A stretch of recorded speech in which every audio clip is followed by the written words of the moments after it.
Hello, so good to be here. It's such a beautiful day, and I'm excited to come over and say hello to you.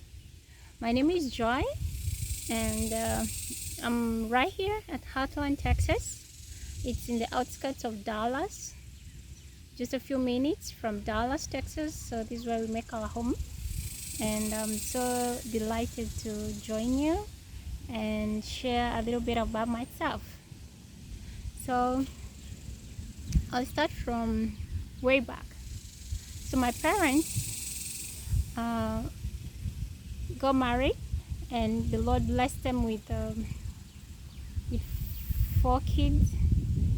And then it happened that 6 years after the boy was born, I came about. So I'm told they had not planned on having me because between the other siblings, they only have a 2-year difference. So between the firstborn and secondborn is 2 years. Second and third 2 years, third and fourth 2 years, and so on. So now, but between my brother, who I follow, his name is Alex, and myself, we have a difference of 6 years. And clearly, my dad used to tease me that, we had not planned on you, but it just happened to come about. But I thank God that I got to be born again, born again into that family, because they had closed a chapter for having babies, but the Lord had other plans. So I'm the last born, therefore, and that was in a place called Solai. It's in the outskirts. It's in the rural area of Nakuru, Kenya. Kenya is in Africa, so that's where I was born, and it's a very it's as rural as they come. So we grew up milking cows, grazing, farm work, and my parents were teachers at the same time. So over the week they'll be teaching, and my dad also doubled up as a local pastor, which he does up to now. So we had a pretty good childhood.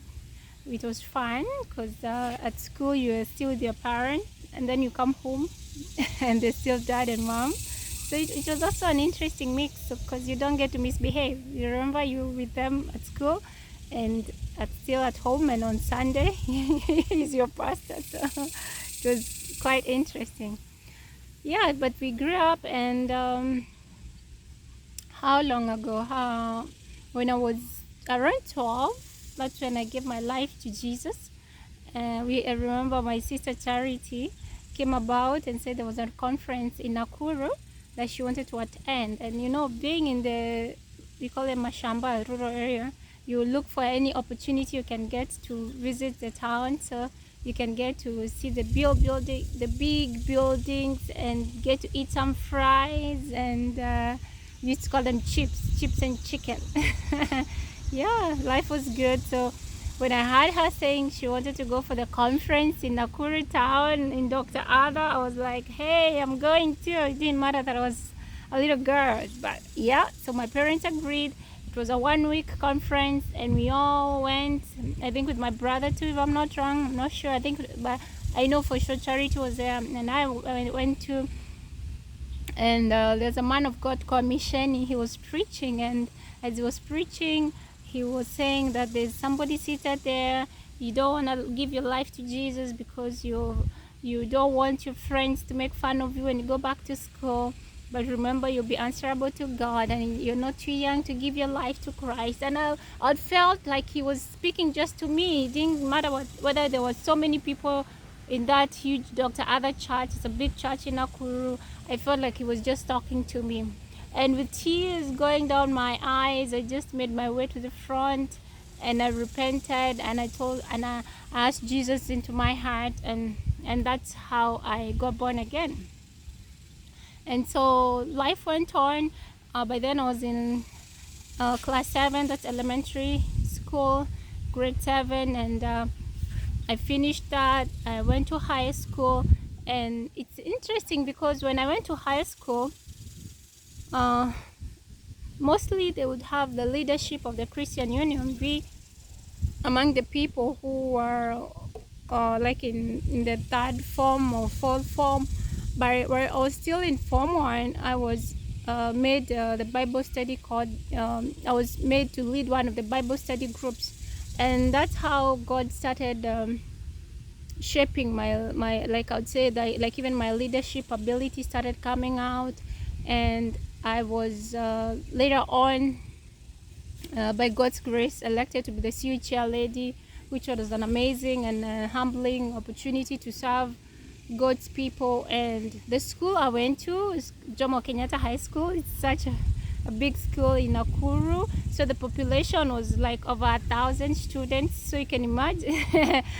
It was not easy, but by God's grace we did what we could, and the Lord just glorified himself. It was an amazing time in my life. It's an amazing season, and I bless God for that. So while still there, I remember also one of the things that really helped me even when I was in the CU was the fact that we had this interdenominational meeting back home when we closed for school. It was called the Solai Interdenominational Fellowship, and so we would hold meetings, like conferences during the holidays, especially during the month of December. And it was an amazing time because we would have ministers, guest ministers coming from as far as Nairobi, and it would just be a great time in God's presence for the whole week. And we got to serve, we got even to get firewood for the meeting, just do all we could to make sure the meeting was a success. And the Lord touched our lives. Even as teenagers, we did not deviate from the ways of God. We had an opportunity just to worship God and go preaching, go for open air meetings, and it was just an amazing time. And I remember I still have the friends up to date who I remember with Rose Mbaye would serve together, and some other young people who are still, like Simon. He's still he became a pastor today, up to today. So like the seed that was sown in our lives during our teenagehood years, like, it has continued to blossom in us, and it's amazing how God works. I remember there's a scripture that David said in the Bible, in Psalm, that train a child in the ways of the Lord, and even when they grow up, they'll not depart from it. So I can clearly see that in my life and in the life of those who we served God together with, even as teenagers. We did not really grasp what we were doing, but the Lord was gracious. He held us, He led us up to this point where, looking back, we can just say it's the goodness of God that has kept us. So that's basically how my teenagehood was. And then after that, I had a desire to pursue journalism, so I went ahead and I did a journalism course. And it was during that time, as I was pursuing my journalism course, that some people mentioned to me, they would comment like, have you tried modeling? Because I'm pretty tall. And they would be like, I think you should try modeling. So remember, having been brought up in the rural area where you're just grazing and milking and just doing the farm work, modeling is not something like you're familiar with. It's not something you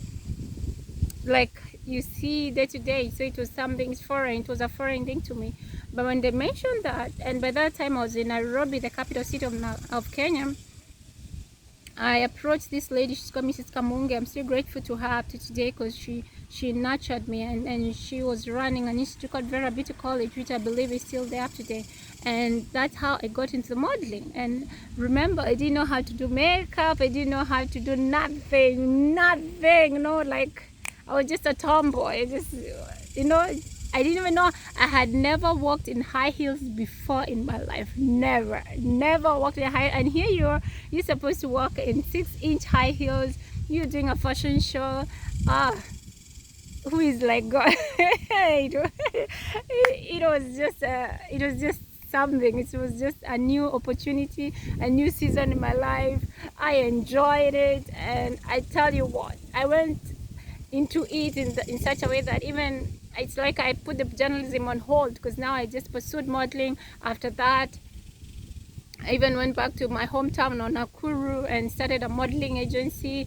and we just did great things. And I blessed God that that's what I was doing, and up to the time where now I met my husband now, and I moved to the United States. So that has been it. The Lord has been amazing. But I want to recount that at some point in my life, as much as I had grown up in church and served the Lord, the devil and his cunning ways got to me when I was in my mid-20s, I think.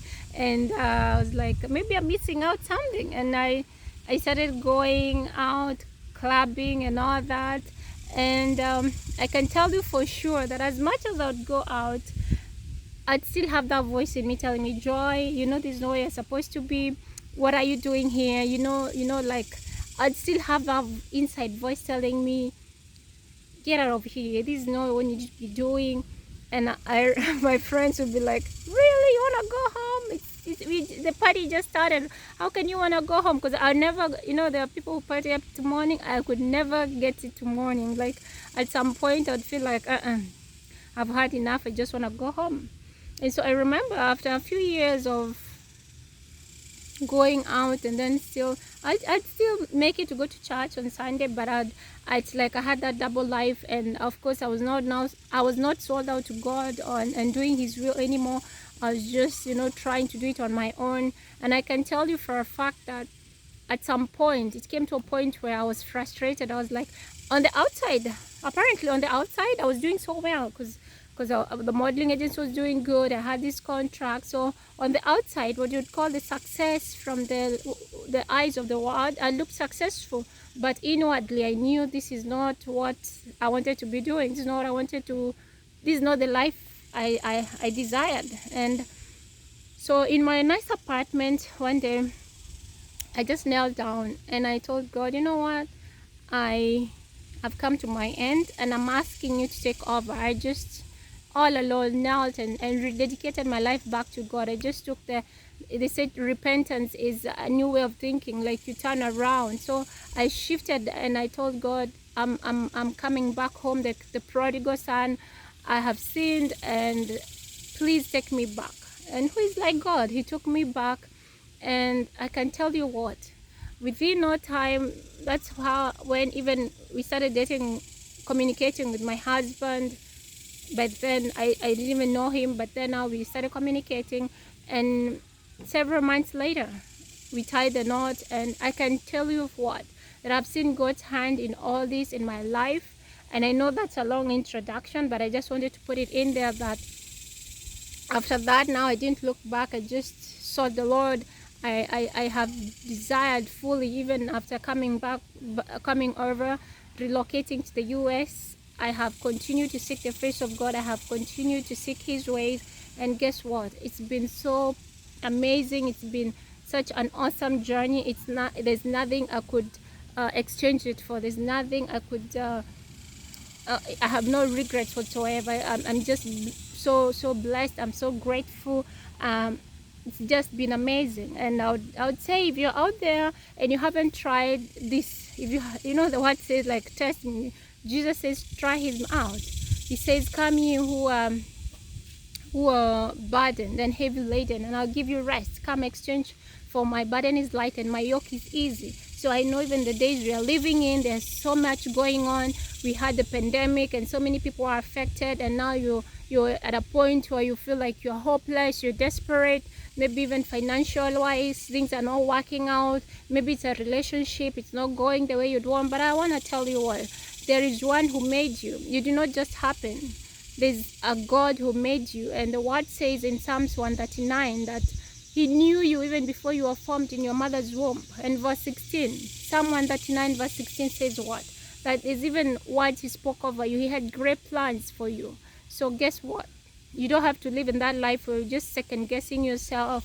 You're just living a frustrated life. I want to invite you to invite Jesus into your life. Try him out. He won't fail you. See, I'm talking from a very a personal and authentic point. I'm not getting paid to say this. You know, like, I'm telling you for real. Like, Jesus has been amazing. He's been so good to me. Even when I'm here in this country where I don't have any family member I can say of, guess what? He has been the friend. The Holy Spirit has been my comforter. He's been my guide.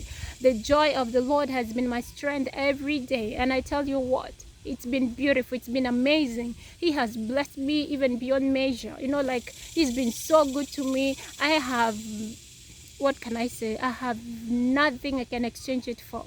So if that's you, you just, you know what, invite him into your life. Yeah, and I tell you what, you won't regret it. So that's me. And in a nutshell, okay, I can't say in a nutshell, that was quite a long introduction. But what, I had to share that with you, because I'll be doing you a disservice if I didn't tell you the reason behind, you know, behind the scenes. So I can tell you for sure it's Jesus who's been behind the scenes. If there's anything good you can see in me, you just know that that's the working of God. That's the hand of God upon my life. And guess what, we'll be continuing to do this. I'll be coming forward and sharing with you, and I hope to hear from you too. So let's stay tuned, and God bless you till next time. Bye. Love you.